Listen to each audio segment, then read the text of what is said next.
The people of Umod were a small yet resilient community, nestled between vast rivers and dense forests. For centuries, their peaceful nature and modest stature had rendered them vulnerable to their more aggressive neighbors, the people of Umu-Egu. Known for their sheer numbers and fearsome prowess in battle, Umu-Egu had long terrorized Umod, raiding their villages, abducting their people, and selling them into slavery during the transatlantic slave trade. Though the people of Umod endured this cruelty for years, their patience finally wore thin. A deep anger stirred within them, and their leaders resolved to take a stand. Led by their determined king, Emba, they declared war on Umu-Egu. The declaration was met with laughter and mockery from their adversaries, who were confident in their superiority.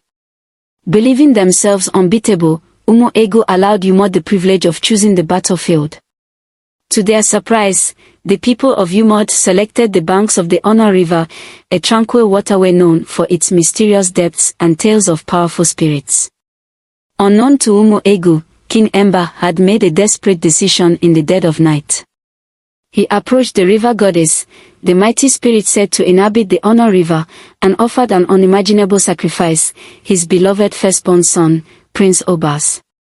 The 10-year-old boy stood silently beside his father as the king, his voice trembling, made his plea. "Take my son, my heart's treasure," King Emba cried. "In return, grant my people victory over their tormentors and protect us from destruction. I vow that no one will ever disturb your waters again. This river shall be yours forever."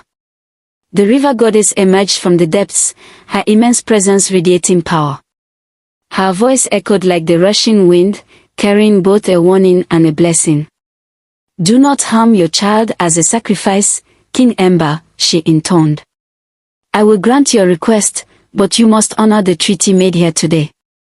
The entire Honor River, with all its creatures and spirits, shall belong to me and my kind forever.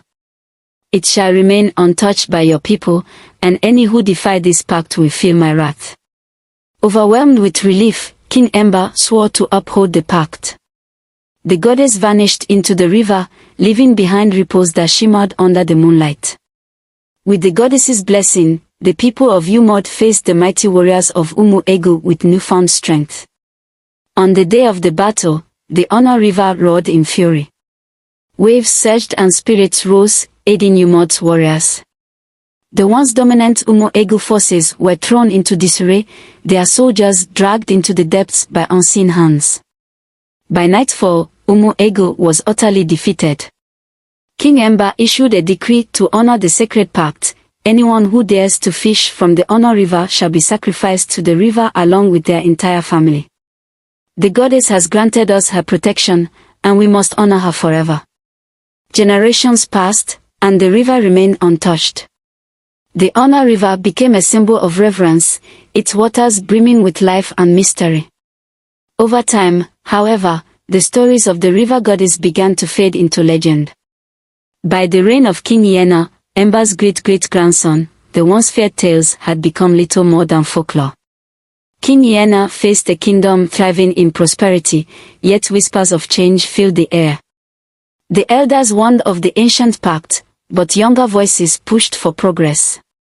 Among them was Prince Anio, Yena's youngest and most beloved son. Anio, arrogant and ambitious, was captivated by the untapped wealth of the Honor River. To him, the goddess's warnings were nothing more than old superstitions. Frustrated by his father's refusal to lift the ban, Anio confronted him. "Father," Anio demanded, "why do you let these ancient fears hold us back? The river is ours to use, not to leave untouched for a spirit that may not even exist." King Yena, firm yet weary, replied, "Anio, you speak of what you do not understand. The pact is sacred, forged to protect us. To break it is to invite disaster." But Anio's resentment burned. Determined to claim the river's bounty, he devised a plan to defy his father's decree. That fateful night, as the kingdom slept, Anio made his move. Prince Anio sat by his window, gazing out at the moonlit waters of the Honor River. Its surface shimmered with an ethereal light, as if mocking him with its untapped potential. If my father will not act, he muttered to himself, then I will. I'll show him and everyone else there is nothing to fear. With that, Anio hatched a bold and dangerous plan. He would venture into the forbidden waters of the Honor River, cast the first nets, and return with proof that the old stories were nothing more than myths. Fueled by a mixture of defiance and ambition, the young prince began preparing for his secret expedition. Far beneath the surface of the Honor River, however, a powerful being stirred. The river goddess, silent for generations, could feel the arrogance of the young prince. Her sacred pact, unbroken for centuries, was now threatened by Anio's reckless defiance. That night, under the cloak of darkness, Prince Anio ventured to the riverbank with his fishing gear. Setting up a small camp, he cast his nets into the shimmering waters.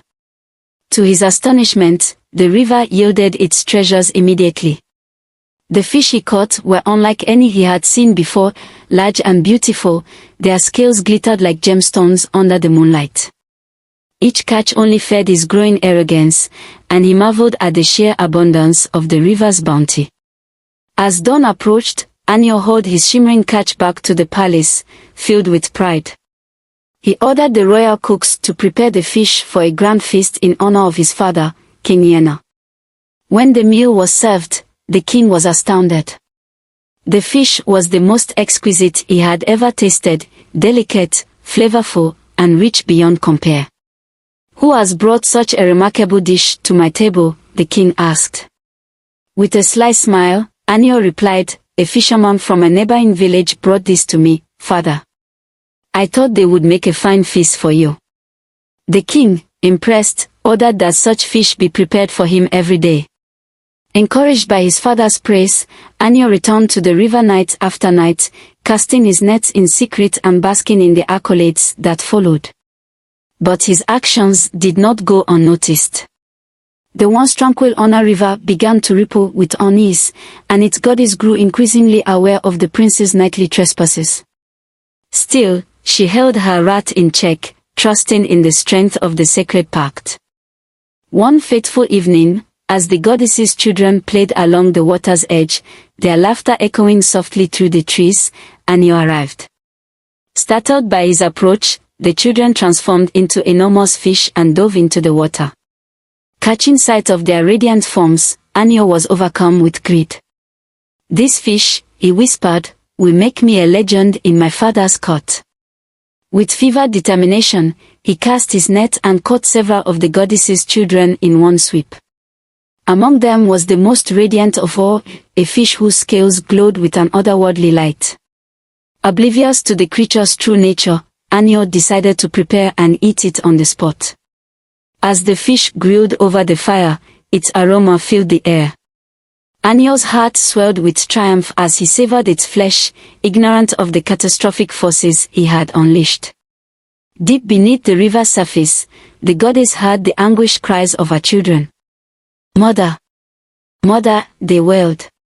"A human has taken our sister. He's killing her on the land."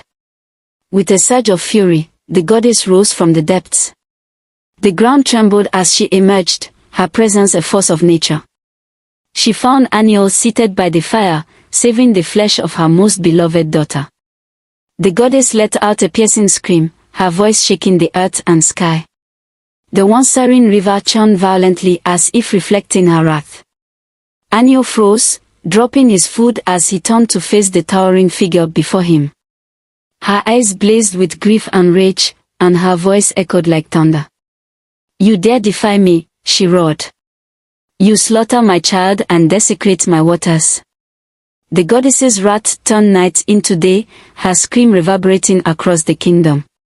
Villagers awoke in terror, their homes trembling as if the very earth were rebelling. Anio, overwhelmed by fear, fled toward the palace. Bursting through the grand doors, he collapsed before his father. "Father, help me," he cried, his voice trembling.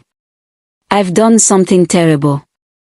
I fished from the Honor River and caught one of the goddess's children. I killed her.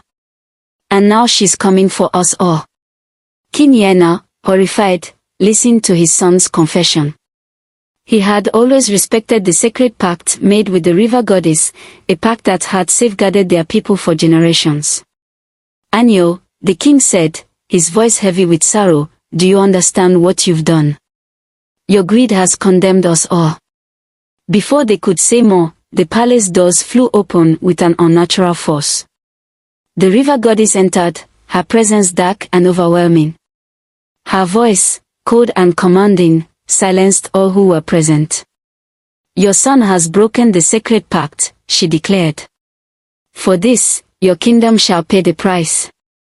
She turned to the gathered villagers and announced her terms.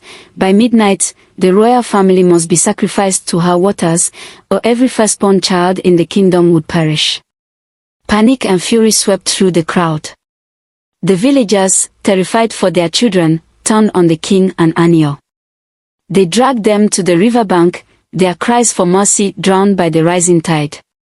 As the priests completed the ancient rites of sacrifice, the river goddess unleashed her judgment. The waters rose with immense force, swallowing the king and his son. Their screams were silenced as the river claimed them. When the chaos subsided, the goddess spoke.